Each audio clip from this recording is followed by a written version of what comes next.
Agora convidamos ao palco o diretor de vendas, Carlos Okada, que nos trará um panorama das soluções biométricas globais desenvolvidas pela Inovatrix. Estamos com aplausos.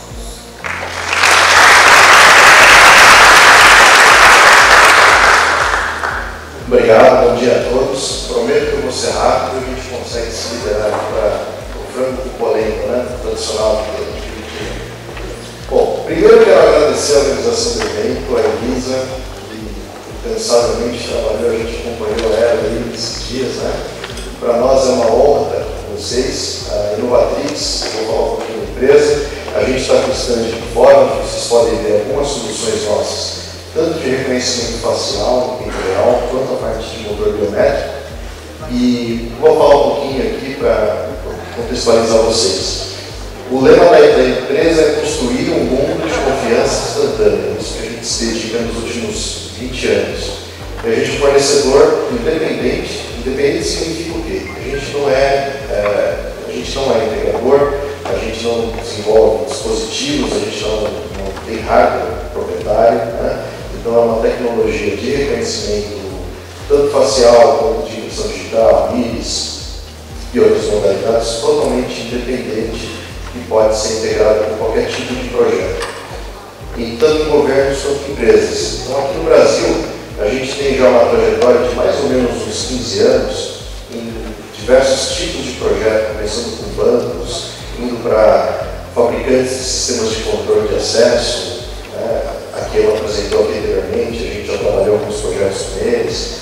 Temos hoje nosso motor biométrico funcionando em bancos, funcionando em 6 estados, na parte de identificação civil e criminal, dentro da identificação, e também de emissão de carteira de motorista, e muitos outros usos.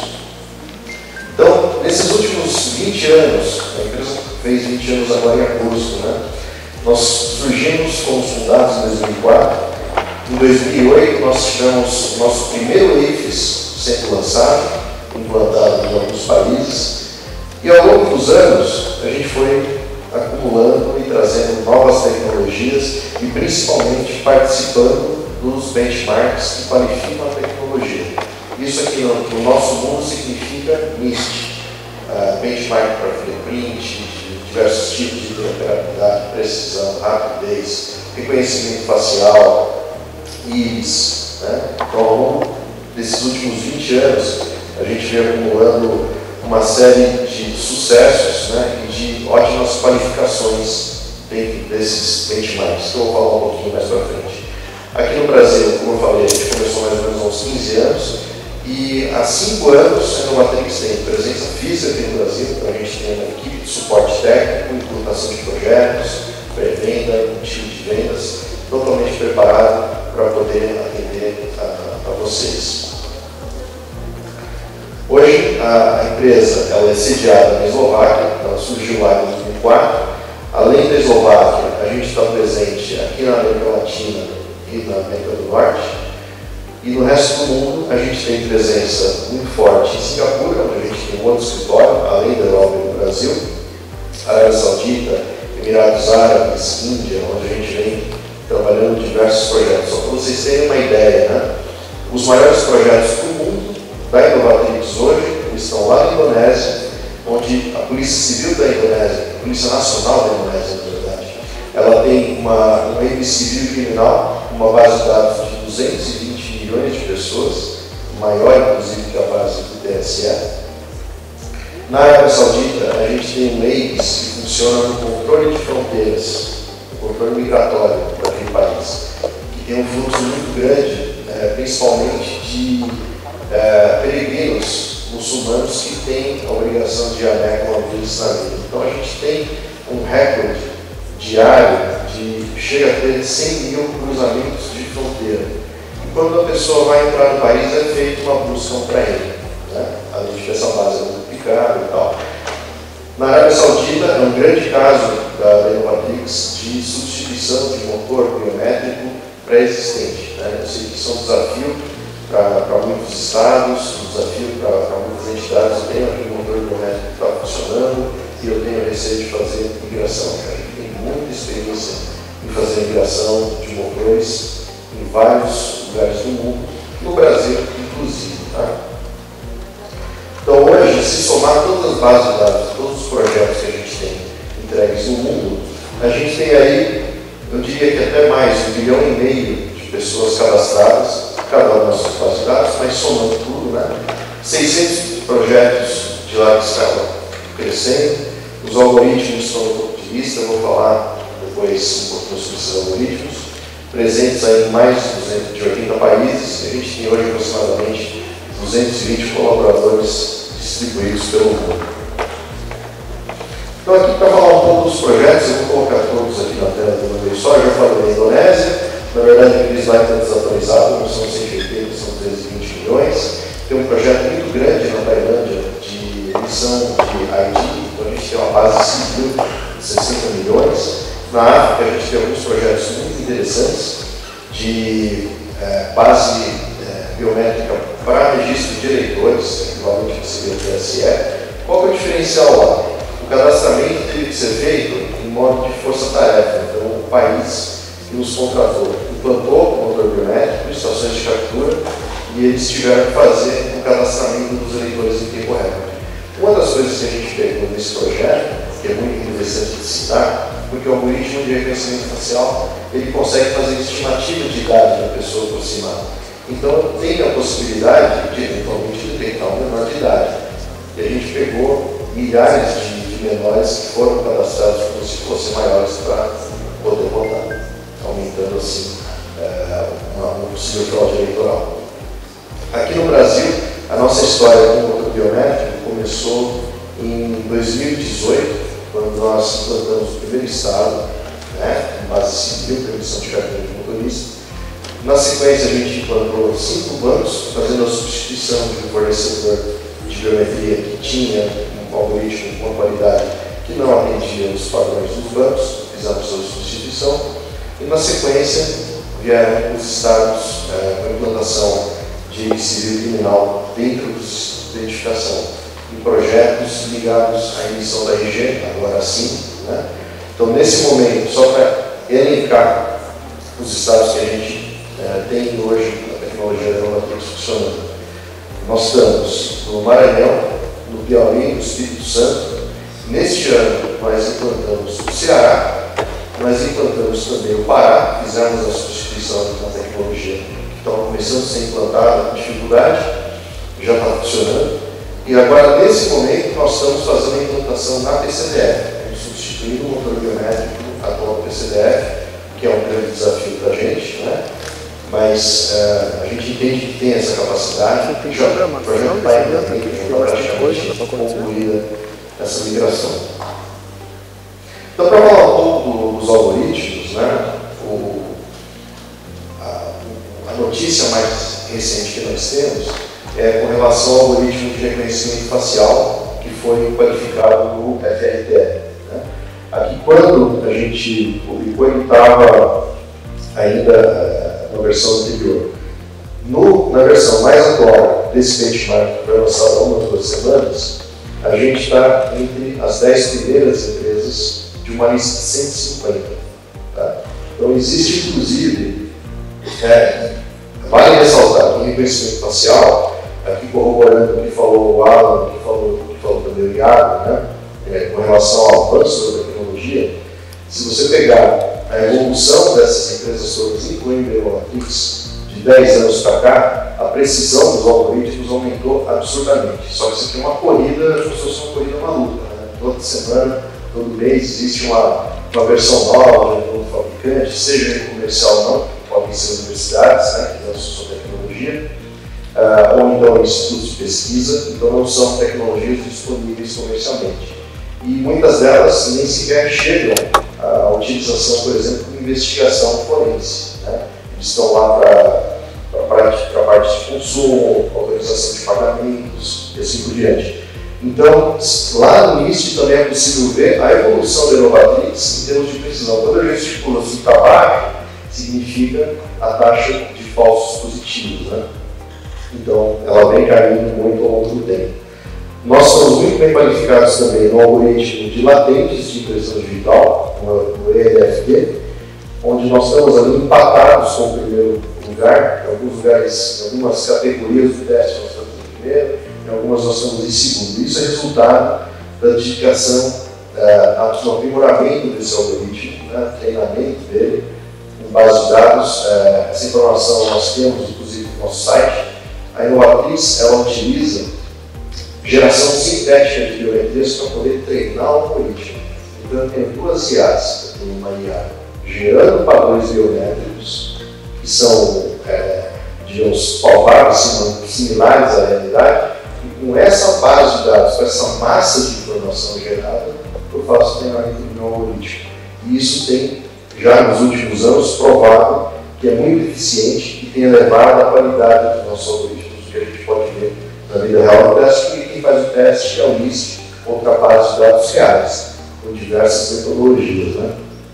Fora esses dois que eu falei, a gente tem também para fingerprint o PFT3, onde a gente está no topo da lista, o MINEX3, que é muito importante porque é um algoritmo de interoperabilidade, que significa fornecedor A capturou a impressão digital, fez extração de um template ISO, fornecedor B foi comparado contra outra impressão digital, utilizou o extrator T, e as duas impressões digitais bateram. Né? Então, significa que a gente tem interoperabilidade com outras tecnologias. Fora o iBeta nível 2, né, níveis 1 e 2, para lives, para áudio de vídeo de reconhecimento facial, a gente também tem essa solução. Aqui na nossa mesa, fora perto do café, vocês vão poder ver uma outra demo que a gente não está mostrando nas telas, mas a gente pode mostrar no celular, que é o reconhecimento da palma. Tá? O reconhecimento da palma, nesse caso, não é o palmar datiloscópico forense que é utilizado na polícia, mas é o formato da palma da mão que a gente pode utilizar, por exemplo, para fazer o cadastro para uma abertura de conta, para fazer um EQIC, que a gente chama, né? Um onboard digital da pessoa. Então a gente consegue fazer o reconhecimento. Até o Iago, a gente tinha comentado sobre reconhecimento do dorso da mão, às vezes. A gente fez um teste aqui e a gente também consegue, com esse mesmo algoritmo, fazer o reconhecimento do dorso, que é muito interessante para vocês observarem. E aqui falando um pouco do Waves, mas antes de começar o Waves, só comentar de um caso de uso que é muito emblemático para nós, que está em uso justamente aqui no Paraná, pela Secretaria de Educação, que é a chamada biométrica de alunos. Então, todos os dias, na escola fundamental de todos os municípios aqui no Paraná, a professora chega na sala de aula, tem lá 30, 40 alunos, ela pega o aplicativo do celular dela, não é um tablet, não é um celular especial, o celular que ela está usando diariamente, pode ser um iPhone, pode ser um Android mais antigo, né? Abre o aplicativo da secretaria, faz o login, e aí ela tira 2 ou 3 fotos da turma sentada. Né? Então, o primeiro desafio é você botar a piazada sentada ali, quietinha, tal hora, todo mundo para frente, tira as suas fotos. Imediatamente sobe essa foto para o serviço, e em 2 segundos, essa aplicação retorna a lista de chamada preenchida com todos os alunos. A professora ainda pode olhar, ver se está faltando algum, marcar manualmente, por quê? Porque eventualmente a molecada hoje usa boné na sala, na minha época não podia, o professor não deixava, né? Então geralmente vai colocar isso ali embaixo, cobre um pouco o rosto, ou então a criança está usando máscara facial, né? E aí a distância, o reconhecimento fica um pouco prejudicado, embora o nosso algoritmo facial reconheça as pessoas utilizando máscara, né? E aí em 2 segundos, depois a professora manda a foto, ela tem a lista de presença retornada. Aí só checa lá e continua a aula. Então, acelerou muito o processo. Qual é o desafio aqui? A gente tem uma base de 1.200.000 crianças e você tem milhares de professores, todo dia de manhã, quando vai começar a aula, mandando fotos com múltiplas faces que estão ao serviço e esse serviço tem que responder muito rapidamente. Então, 2 segundos para esse tipo de reconhecimento é praticamente tempo real. Você tem que descontar a latência na internet, o celular que às vezes está meio lento, etc. Então, é um caso muito interessante. E aí, voltando aqui, né, para o Waves civil criminal, hoje o motor biométrico da Inovatrix, ele tem uma gama de usos de aplicações diferentes que nós falamos, né, um motor de fronteira e tudo mais, mas aqui, especificamente na parte forense, a gente tem a solução para investigação criminal, com gestão de casos, né, uma série de módulos que são utilizados pela polícia. Estamos implantando também, dentro desse fluxo de trabalho do motor biométrico, a metodologia ACV, que muitos departamentos de polícia estão utilizando atualmente, né? E dentro desse motor a gente tem todas as nossas tecnologias de reconhecimento incorporadas, impressão digital, latentes, palmar, facial, íris e também reconhecimento de cadeias de DNA para a localização e identificação de desaparecidos através de similaridade com parentes, por exemplo. Toda essa tecnologia ela é integrada através de APIs, né? Quem mais tecnologia, APIs REST. Nós somos totalmente agnósticos com relação ao fabricante do servidor. A gente não precisa de placa GPU, por exemplo, para acelerar reconhecimento facial ou mesmo de impressão digital. Eu sou agnóstico à base de dados, posso utilizar Oracle, SQL, Postgre. Então, isso para o Estado significa que a gente não tem nenhum tipo de preferência ou nenhuma dependência de alguma tecnologia específica. Vamos supor que o Paraná tem um grande acordo com o Oracle, e aí o fornecedor só trabalha com Postgre. Então, aí não tem um contrato para poder utilizar, né? Não é o caso. Aqui é um exemplo das interfaces de investigação que a gente tem. Então, aqui em cima, reconhecimento facial, a gente está pegando aqui um mugshot. Ali, a tela onde a gente vê a preparação de impressão digital rolada, né? A gente tem uns quadradinhos verdes que não dá para a gente ver, mas se vocês forem lá no sistema dá para mostrar, que são os índices de qualidade. A gente tem os índices do FBI, que é o IFIC, né, que a gente chama, mas também a gente tem indicadores de qualidade da matriz. Ali, palmar, a íris, que tem um nível de precisão muito alto atualmente, as latentes de impressão digital, e nós temos também incorporado dentro deles o reconhecimento em vídeo gravado, streaming de vídeo. Então, uma investigação criminal, você recebe um vídeo, por exemplo, um circuito de câmera fechado, o perito não precisa ficar lá assistindo o vídeo para tentar ver visualmente quais são os melhores frames para ele pausar o vídeo, recortar e submeter para a busca. O que eu faço aqui? Eu pego um vídeo de 15 minutos, eu consigo processar ele em velocidade acelerada. Então eu posso pegar esse vídeo de 15 minutos e processar ele em 1 minuto e meio no máximo, por exemplo. E aí eu vou pegar e recortar todos os rostos que foram encontrados ali. E ele vai fazer uma busca automática contra a base de dados. Então, se ele já encontrou alguma coisa, vamos supor, na base criminal, ou mesmo na base civil, ele já vai mostrar em quais trechos do vídeo esses rostos apareceram. Então, essa ferramenta ela já está disponível, né? A gente tem uma demonstração aqui, a gente está inclusive com câmeras ao vivo conectadas, né? E quem tiver já cadastrado na lista vai mostrar o reconhecimento.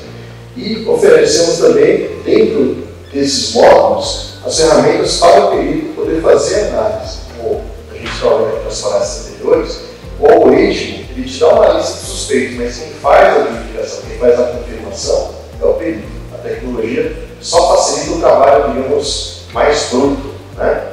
Mas o trabalho fino e, de fato, de adjudicação, de confirmação de que aquele suspeito é realmente a pessoa que tem que ser investigada, é o papel do perito.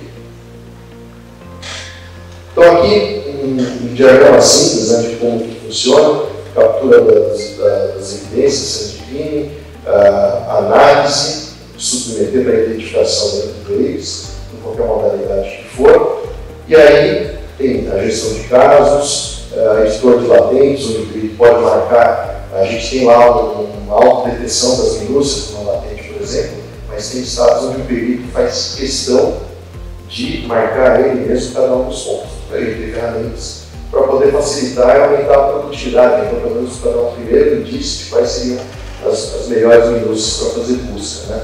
Assim como o Diego, a gente tem também em um outro estado um super reconhecedor, um super marcador de latência. Tem um perito aí, acho que no Piauí, que é o número 1 no Brasil em HIT, né? E ele faz questão de marcar ele mesmo cada ponto.